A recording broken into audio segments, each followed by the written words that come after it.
김건희 여사의 공천 개입 의혹 사건과 관련해 고위공직자 범죄수사처가 사건을 수사부서에 배당하고 검토에 착수했습니다. 김 여사의 명품 가방 수수 사건은 다음 주쯤 불기소 처분이 결정될 것으로 보입니다.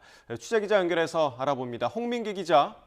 네, 홍민기입니다. 네, 공수처가 김건희 여사의 공천 개입 의혹에 대한 고발 사건을 수사팀에 배당했다고요?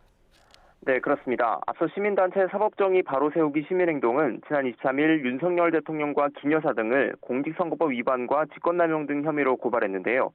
공수처는 오늘 공지를 통해 이 사건을 수사 4부에 배당했다고 밝혔습니다. 공천 개입 의혹은 지난 2022년 국회의원 재보궐선거에서 김영선 전 의원이 경남 창원 이창 지역구에서 공천을 받는데 윤 대통령 부부가 관여했다는 내용입니다.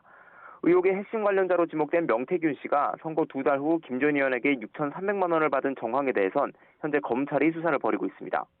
오동훈 공수처장은 지난 23일 국회 법제사법위원회 전체회의에 출석해 그동안 공직선거법 위반 관점에서 사건을 지켜봐 왔는데 정치자금법 위반과 관련한 점도 검토해보겠다고 밝히기도 했습니다. 공수처법상 공직선거법 위반은 공수처 수사 대상이 아니지만 정치자금법 위반 혐의는 수사 대상에 포함되는 만큼 공천 개입 의혹 사건에 대한 수사 가능성을 내비쳤다는 분석도 나왔는데요. 다만 현재 공수처에 접수된 고발장에는 정치자금법 위반 혐의는 포함되지 않은 것으로 전해졌고 공수처 관계자도 수사팀이 정치자금법 위반 혐의를 직접 파악해 수사하는 방안도 원칙적으로 가능하지만 관련 혐의로 고발되지 않은 만큼 현재로서 검토하고 있지는 않다고 설명했습니다. 또 이제 막 사건이 배당된 만큼 본격적인 수사가 진행되기까지는 시간이 다소 걸릴 거라고 덧붙였습니다.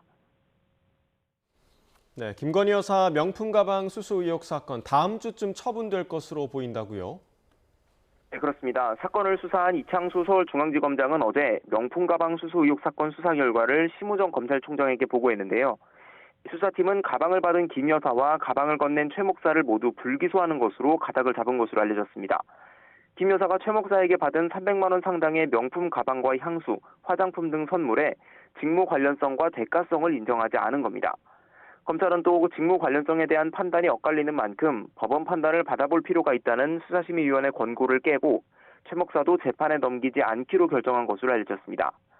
검찰이 이대로 사건을 처분하면 수심위의 기소 권고에도 불구하고 불기소한 첫 사례가 됩니다.